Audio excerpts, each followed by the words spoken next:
We're here today with Councillor Ayoungman from Siksika Nation. He's going to share some of the history and knowledge of one of the most iconic pieces of Blackfoot regalia, and that's the headdress. Welcome, Councillor Ayoungman. In our language, the Blackfoot language, the headdress, we refer to it as a sa'am. Sa'am, it's a word that's kind of a little bit hard to interpret into English language. Our Blackfoot language, it's a descriptive language, but commonly known in English as a headdress. But in our language, we call them sa'am. Excellent. And do you want to share a little bit of the history about how this style of headdress came to Blackfoot people? This style of headdress came to our people from the Sioux Indians, the Sioux people.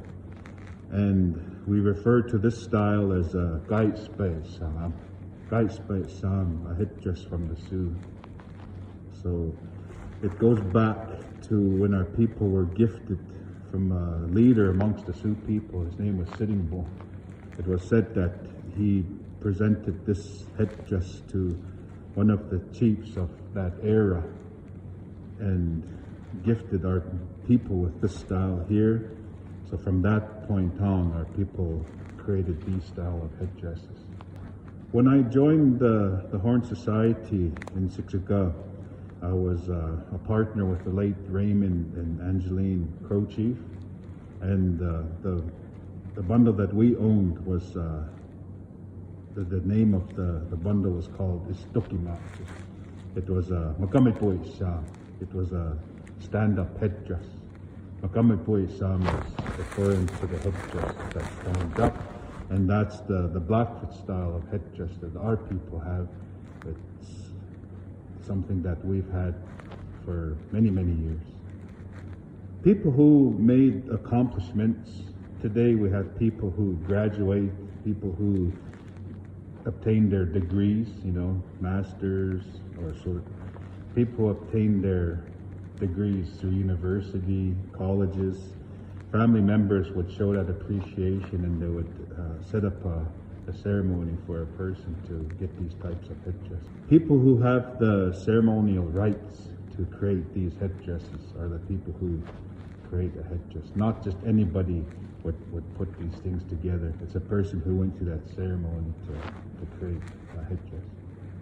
In this headdress here, you got the felt, the hat, you got the tail feathers from the immature golden eagle, and then they put these fluffs on the base, and then they wrap the bottom parts with wool, and on this one here you see it's white tape, and then you have the ermines, you have the weasels on the side, and then the beaded band with the rosettes attached. And then on the tops you got the horsehair along with buckskin circles.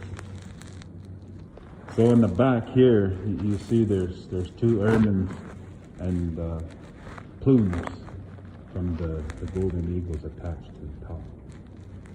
If a person takes care of their headdress properly, it would last them a good 15-20 years. The more a person uses their headdress, of course, the wear and tear, the length would determine on the usage. Excellent. I guess I could speak to this one here. This one was actually remade just recently, and my family, we camped at the Stampede. So a lot of parades, 9 days of parades, so taking it out, packing it away, and wearing it often throughout the 10 days, it takes a toll. So I've had this for about 10 years, and it has lasted me this long. The feathers are in good shape. It's just the felt hat is what really takes the bead.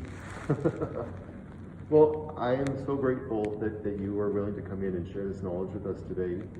And I'm really grateful that we're going to be able to share this with the community for Siksika Day. So, Councillor, I really appreciate you coming in, and thank you once again just for sharing this beautiful headdress with us today.